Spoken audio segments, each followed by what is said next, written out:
चलिए जानते हैं आज शाम की 50 फटाफट बड़ी खबरों को सिर्फ 10 मिनट में। पर अभी तक आपने इस वीडियो को लाइक नहीं किया है तो लाइक कर दीजिए और आप किस देश, राज्य और जिले की जानकारी चाहते हैं कमेंट बॉक्स में जरूर बताएं। इससे पहले जान लेते हैं खबरों से जुड़ी कुछ सुर्खियां। अलका याग्निक को वायरल अटैक सुनाई देना बंद, मशहूर सिंगर ने इंस्टा पोस्ट में उड़ेला दर्द। बिहार में गर्मी और लू के प्रकोप से एक दिन में 29 लोगों की मौत, गया में सीआरपीएफ जवान की भी गई जान। बंगाल रेल हादसे के बाद सबसे पहले बढ़ाया मदद का हाथ, ममता सरकार देगी सरकारी नौकरी। महाराष्ट्र में फिर होगा खेला, शरद पवार के पोते का दावा, अजित गुट के 19 विधायक जल्द बदलेंगे पाला। वायनाड सीट छोड़ेंगे राहुल गांधी, मल्लिकार्जुन खड़गे ने की घोषणा, उपचुनाव लड़ेंगी प्रियंका।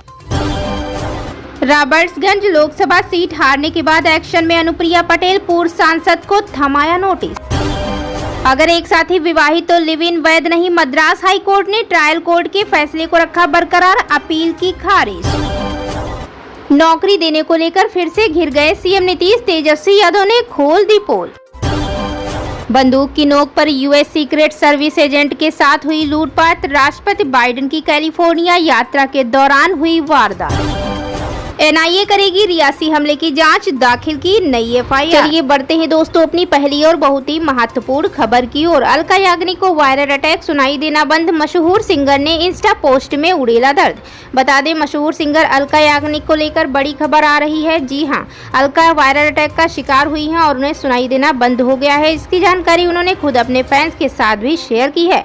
अलका याग्निक ने अपने इंस्टाग्राम पर एक पोस्ट के जरिए फैंस को इस खबर की जानकारी दी। अलका याग्निक ने पोस्ट करते हुए अपना एक फोटो शेयर किया, जिसके कैप्शन में उन्होंने लिखा है, मैं अपने सभी फैंस, फ्रेंड्स, फॉलोअर और शुभचिंतकों को बताना चाहती हूं कि एक वायरल अटैक के बाद मुझे सुनने में दिक्कत हो रही है। इसी बीच बढ़ते हैं दोस्तों अपनी अगली खबर की ओर। बिहार में गर्मी और लू के प्रकोप से एक दिन में 29 लोगों की मौत, गया में सीआरपीएफ जवान की भी गई जान। बता दें बिहार में भीषण गर्मी का प्रकोप जारी है। सूबे में हीट वेव और गर्मी से मंगलवार को 29 लोगों की मौत हो गई। मरने वालों में सबसे ज्यादा कैमूर में मौतें हुई हैं। यहाँ बीते 24 घंटे के भीतर 11 लोगों ने दम तोड़ दिया है। इसके अलावा सासाराम में 6, मोहनिया में 3, औरंगाबाद में 3, बक्सर में 3, आरा, अलवर और गया में एक व्यक्ति की लू से जान गई। गया जंक्शन रेलवे स्टेशन पर तैनात सीआरपीएफ की जवान की भी गर्मी से मौत हो गई। मौसम विभाग ने दक्षिण बिहार के कुछ इलाकों में बुधवार को भी भीषण गर्मी और लू की चेतावनी जारी की। बढ़ते हैं दोस्तों अपनी अगली खबर की ओर। बंगाल रेल हादसे के बाद सबसे पहले बढ़ाया मदद का हाथ, ममता सरकार देगी सरकारी नौकरी। बता दें पश्चिम बंगाल के सिलीगुड़ी में सोमवार को हुए रेल हादसे में घायल और रेल यात्रियों की मदद करने वाले स्थानीय लोगों की मदद के लिए उन्हें तोहफा देने का ऐलान किया है। मुख्यमंत्री ममता बनर्जी ने सिलीगुड़ी दौरे पर ट्रेन हादसे के राहत बचाव कार्य में प्रशासन की मदद करने वाले स्थानीय लोगों की सराहना की। ममता ने उन्हें अपनी इस मदद के इनाम के तौर पर नौकरी देने का ऐलान किया है। चलिए बढ़ते हैं दोस्तों अपनी अगली खबर की ओर। महाराष्ट्र में फिर होगा खेला, शरद पवार के पोते का दावा, अजित गुट के 19 विधायक जल्द बदलेंगे पाला। बता दें महाराष्ट्र की सियासत में एक बार फिर बड़ा खेला हो सकता है। लोकसभा चुनाव परिणाम के बाद से ही ये कयास लगाए जा रहे हैं। राष्ट्रवादी कांग्रेस पार्टी के नेता रोहित पवार ने सोमवार को दावा किया कि महाराष्ट्र के उप मुख्यमंत्री अजित पवार के नेतृत्व वाली सत्तारूढ़ एनसीपी के 18 से 19 विधायक आगामी मानसून सत्र के बाद उनके पाले में आ जाएंगे।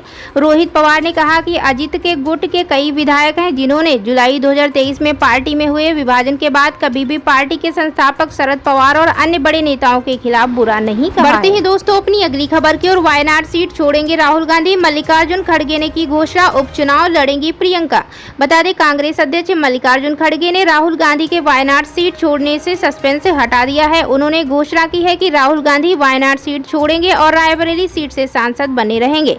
इसके साथ उन्होंने यह भी कहा कि प्रियंका गांधी केरल की वायनाड सीट से उपचुनाव लड़ेंगी। इस घोषणा के साथ ही खड़गे ने वायनाड सीट पर होने वाले उपचुनाव के लिए कांग्रेस उम्मीदवार का भी ऐलान कर दिया है। मीडिया को संबोधित करते हुए खड़गे ने कहा कि राहुल गांधी 2 जगह से चुनकर आए हैं, लेकिन कानून के अनुसार एक सीट छोड़नी है। इसलिए पार्टी के वरिष्ठ नेताओं ने मिलकर ये फैसला किया है कि राहुल गांधी वायनाड सीट छोड़ेंगे और अपने परिवार की परंपरागत सीट रायबरेली से सांसद बने रहेंगे। तो बढ़ते हैं दोस्तों अपनी अगली खबर की ओर। रॉबर्ट्स राबर्ट्सगंज लोकसभा सीट हारने के बाद एक्शन में अनुप्रिया पटेल पूर्व सांसद को थमाया नोटिस। बता दें, लोकसभा चुनाव में भारतीय जनता पार्टी नीत राष्ट्रीय जनतांत्रिक गठबंधन में साझेदार अपना दल सोनेलाल ने मिर्जापुर और राबर्ट्सगंज लोकसभा निर्वाचन क्षेत्र से प्रत्याशी उतारा था। मिर्जापुर से अपना दल सोनेलाल की नेता और केंद्रीय मंत्री अनुप्रिया पटेल खुद मैदान में थी। वहीं राबर्ट्सगंज लोकसभा क्षेत्र से रिंकी कौल उम्मीदवार थी।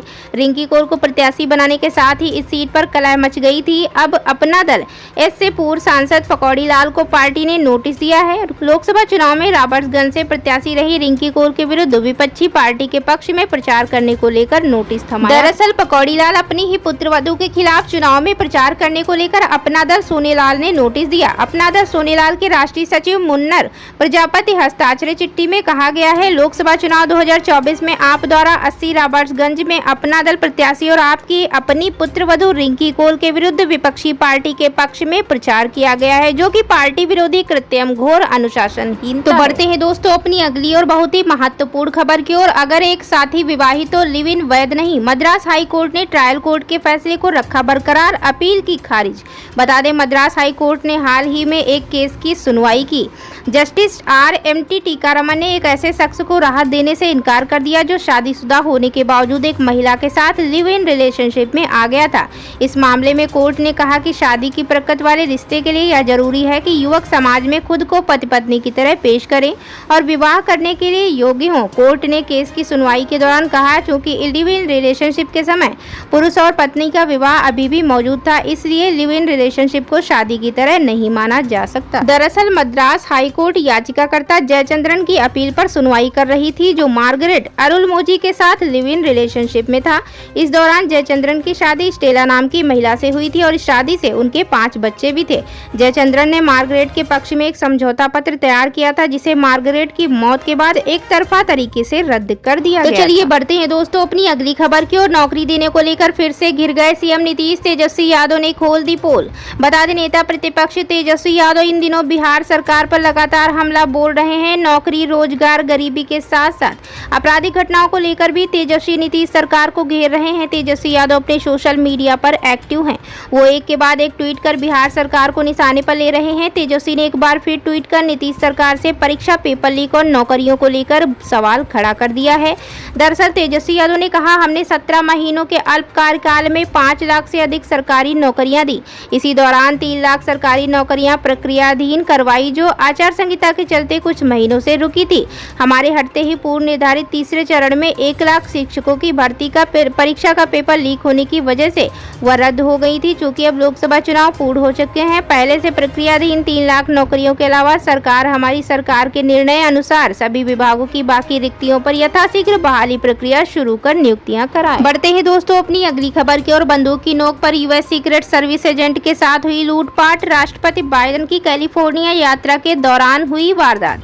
बता दें, दुनिया भर को कानून व्यवस्था को लेकर नसीहतें देने वाले अमेरिका के हालात कैसे हैं, इसका अंदाजा कैलिफोर्निया की इस घटना से लग सकता है। मामला यह है कि इस सप्ताह के अंत में कैलिफोर्निया में बंदूक की नोक पर एक सीक्रेट सर्विस एजेंट को ही कथित तौर पर लूट लिया गया। वारदात को तब अंजाम दिया गया जब उसी समय लॉस एंजल्स में एक हाई प्रोफाइल फंडरेजर कार्यक्रम के लिए राष्ट्रपति जो बाइडेन मौजूद थे। फॉक्स न्यूज ने यह जानकारी दी है। बता दें, यह घटना शनिवार देर शाम स्थानीय समय अनुसार लगभग 9:30 बजे टस्टिन फील्ड्स एक आवासीय समुदाय में हुई। टस्टिन पुलिस विभाग ने बताया कि लूटपाट की रिपोर्ट मिलने पर अधिकारी तुरंत घटना स्थल पर पहुंचे। अधिकारियों के मुताबिक लूटपाट का शिकार यूएस सीक्रेट सर्विस का सदस्य बना। लूटपाट के दौरान बंदूक की नोक पर उसका सामान जबरन ले लिया गया। फॉक्स न्यूज के अनुसार हालात इतने बिगड़े कि एक एजेंट की ओर से गोलीबारी हुई। हालांकि यह साफ नहीं है कि संदिग्ध को चोटें आई हैं या नहीं। तो बढ़ते हैं दोस्तों अपनी अगली खबर की ओर। एनआईए करेगी रियासी हमले की जांच, दाखिल की नई एफआईआर। बता दें, गृह मंत्रालय ने जम्मू कश्मीर के रियासी आतंकी हमले का मामला राष्ट्रीय जांच एजेंसी को सौंप दिया है। एनआईए ने 15 जून को हुए आतंकी हमले मामले को अपने हाथ में ले लिया है और गृह मंत्रालय के आदेश के बाद एक नई एफआईआर दर्ज कर ली है। यह कदम केंद्रीय गृह मंत्री अमित शाह की हाई लेवल मीटिंग के बाद उठाया गया है।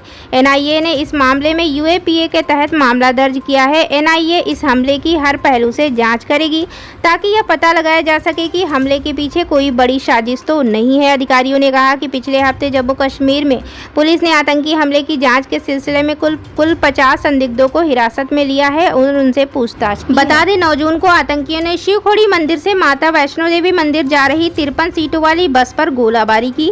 इससे वह बस सड़क से उतरकर गहरी खाई में गिर गई। बस में उत्तर प्रदेश, राजस्थान और दिल्ली के तीर्थयात्री सवार थे। इस हादसे में 9 लोगों की मौत हो गई थी और 42 लोग घायल हो गए थे। जम्मू कश्मीर पुलिस ने हमले में शामिल 3 आतंकियों में से एक का स्केच जारी किया है। तो ये थी आज की 50 फटाफट बड़ी खबरें। अगर आपको न्यूज़ पसंद आई हो तो वीडियो को लाइक और शेयर जरूर करें। धन्यवाद।